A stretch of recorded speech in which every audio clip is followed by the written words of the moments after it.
11 ദിവസമാകുന്നു നമ്മുടെ സഹോദരൻ അർജുനെ ഇതുവരെ പുറംലോകത്തെത്തിക്കാൻ ആർക്കും സാധിച്ചിട്ടില്ല.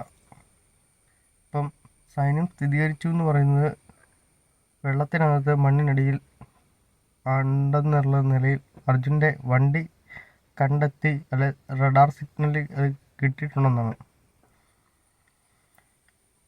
എന്തുകൊണ്ടായിരിക്കും ഇത്രയും നാൾ നമ്മുടെ അർജുൻ കാണാമറയത്ത് ആയിരുന്നതെന്ന് ചോദ്യത്തിന് ഒറ്റ ഉത്തരവുള്ളൂ. അത് മലയാളികളുടെ ധാർഷ്ട്യം, അല്ലെ അഹങ്കാരം, ഏത് രീതിയിൽ വിശേഷിപ്പിക്കാവുന്ന കാര്യമാണ്. നമുക്ക് മൊത്തമുള്ളൊരു ധാരണയാണ്, നമ്മളില്ലെങ്കിൽ ലോകമില്ല, നമ്മൾ പറയുന്നതാണ് ശരി, മറ്റുള്ളവരെല്ലാം മണ്ടന്മാരാണ്, നമ്മളേതാണ്ട് ചൊവ്വായിൽ ഒറ്റയ്ക്ക് പോയിട്ട് തിരിച്ചു വന്നിട്ട് നമ്മൾ കാര്യങ്ങൾ നിയന്ത്രിച്ച പോലെയാണ് നമ്മുടെ നിലവിലുള്ള രീതികളൊക്കെ കണ്ടു കഴിഞ്ഞു കഴിഞ്ഞാൽ. എന്ന് മലയാളികൾ അഹങ്കാരം അവസാനിപ്പിക്കുന്നു അന്നേ ഇനി മലയാളി രക്ഷപ്പെടുകയുള്ളൂ. ലോകത്തിൻ്റെ ഏത് മുക്കിലും മൂലയിലും മലയാളി ഉണ്ടെന്നുള്ള ഒരു അഹങ്കാരമാണ് ഇതിനെല്ലാം കാരണം എന്ന് തോന്നുന്നു. കർണാടകക്കാരൊക്കെ വെറും പൊട്ടന്മാരാണെന്നാണ് മലയാളികൾ കരുതിയേക്കുന്നത്. ഒരു പക്ഷേ കർണാടകയുടെ രീതിയിൽ പോയിരുന്നെങ്കിൽ അർജുൻ എന്ന് പറയുന്ന സഹോദരൻ ഇന്ന് നമ്മുടെ കൂടെ കാണാൻ സാധ്യതയുണ്ടായിരുന്നു. കാരണം അവർ 2-ാം ദിനം തന്നെ പറഞ്ഞു കരയിൽ ഇങ്ങനൊരു വണ്ടിയുമില്ല, ഒന്നുമില്ലെന്ന്. അന്ന് ഇവിടെ നിന്ന് മലയാളി സംഘത്തിൻ്റെ ഏനക്കേടായിരുന്നു ഇത്രയും ദിവസത്തേക്ക് നീട്ടിയത്. കുടുംബം പറയുന്നത് നമുക്ക് പിന്നെ അംഗീകരിക്കാം, അവർക്ക് അറിയില്ല, അവർക്ക് എങ്ങനെയും അദ്ദേഹത്തെ കിട്ടിയാൽ മതി. പക്ഷേ ഇവിടുന്ന് പോയ ബാക്കിയുള്ളവരുടെ മനസ്സിലിപ്പോൾ എന്തായിരുന്നു? ഞങ്ങൾ വലിയവനാണെന്ന് കാണിക്കണം. ഇവിടുന്ന് മാധ്യമങ്ങളടക്കം രക്ഷാപ്രവർത്തകരും എല്ലാം, രഞ്ജിത്ത് ഇസ്രായേലിയൊക്കെ ശരിക്കും പറഞ്ഞാൽ വളരെ നിരാശപ്പെടുത്തിയ ഒരു സാഹചര്യമാണ്. അദ്ദേഹത്തിൻ്റെയൊക്കെ മുൻകാല അനുഭവപരിചയം വെച്ചിട്ട് ഇങ്ങനെയൊന്നും കണ്ടാൽ പോരായിരുന്നു. അദ്ദേഹത്തെ ഒരിക്കലും കുറ്റം പറയാനൊന്നും സാധിക്കില്ല. കാരണം അദ്ദേഹം പല രക്ഷാദൗത്യത്തിലും ഇതുപോലെ ഇടപെടുകയും അനുഭവ സമ്പത്തുള്ള മനുഷ്യനുമാണ്, ധാരാളം പേരെ രക്ഷിക്കുകയും ചെയ്തിട്ടുള്ള മനുഷ്യനാണ്. പക്ഷേ ഇവിടെ എന്തുകൊണ്ടോ അദ്ദേഹം പോലും നിരാശപ്പെടുത്തി. കർണാടകയിലെ NDRF സംഘം ആദ്യം തൊട്ടേ പറയുന്നുണ്ടായിരുന്നു അവിടുന്ന് വണ്ടി പുഴയിൽ പോകാനുള്ള സാധ്യത കൂടുതലെന്ന്.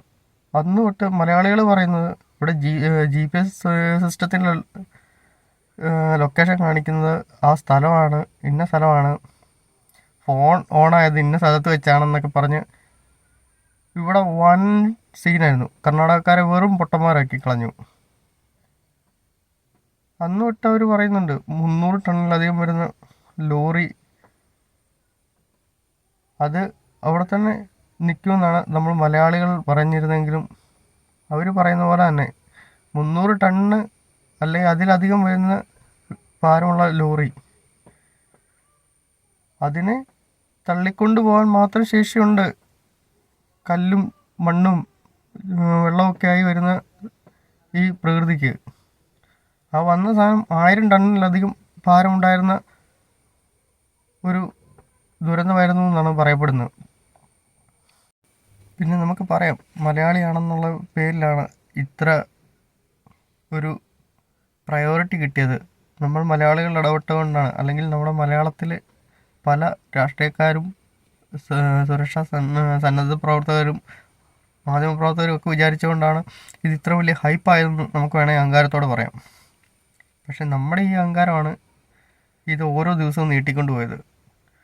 അവസാനം സൈന്യം സ്ഥിരീകരിച്ചു കഴിഞ്ഞപ്പോഴാണ് നമ്മൾ അംഗീകരിക്കുന്നത് അർജുൻ്റെ വാഹനമോ അർജുനോ ഒന്നും കരയിലില്ലെന്ന്. അതിനുശേഷവും സൈന്യം സ്ഥിരീകരിച്ചതിൻ്റെ പിറ്റേ ദിവസം രഞ്ജിത്ത് ഇസ്രായേലി പറയുന്നുണ്ടായിരുന്നു ഇപ്പോഴും വണ്ടി അവിടെ തന്നെ കരയിൽ തന്നെ കാണാനാണ് സാധ്യത എന്ന്. അവസാനം ഇപ്പം ഫലം നേവിയുടെ ഒക്കെ സഹായത്തോടെ അവരുടെ സിസ്റ്റത്തിൽ കിട്ടിയത് വണ്ടി തലകീഴായി.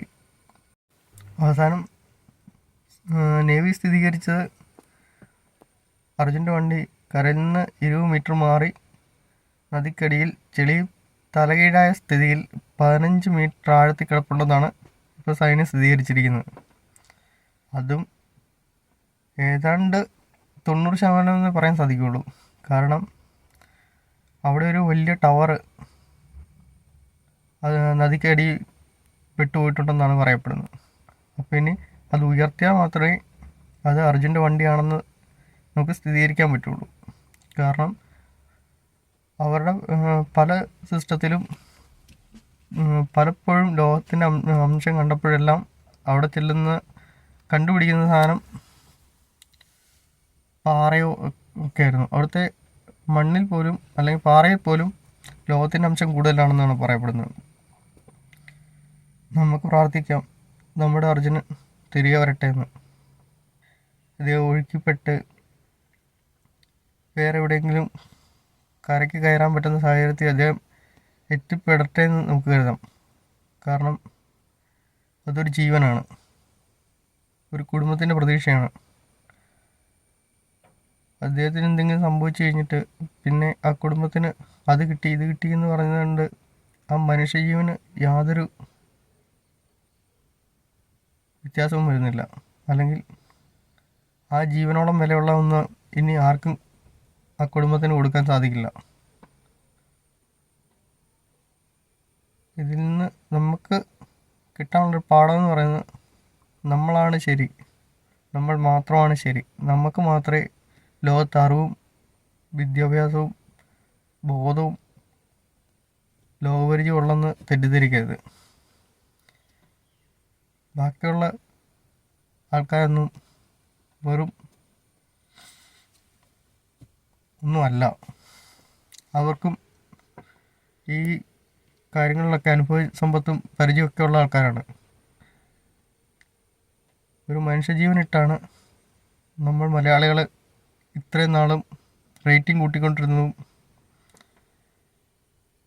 അഹങ്കാരം കാണിച്ചുകൊണ്ടിരുന്നതും വെല്ലുവിളിച്ചുകൊണ്ടിരുന്നതും.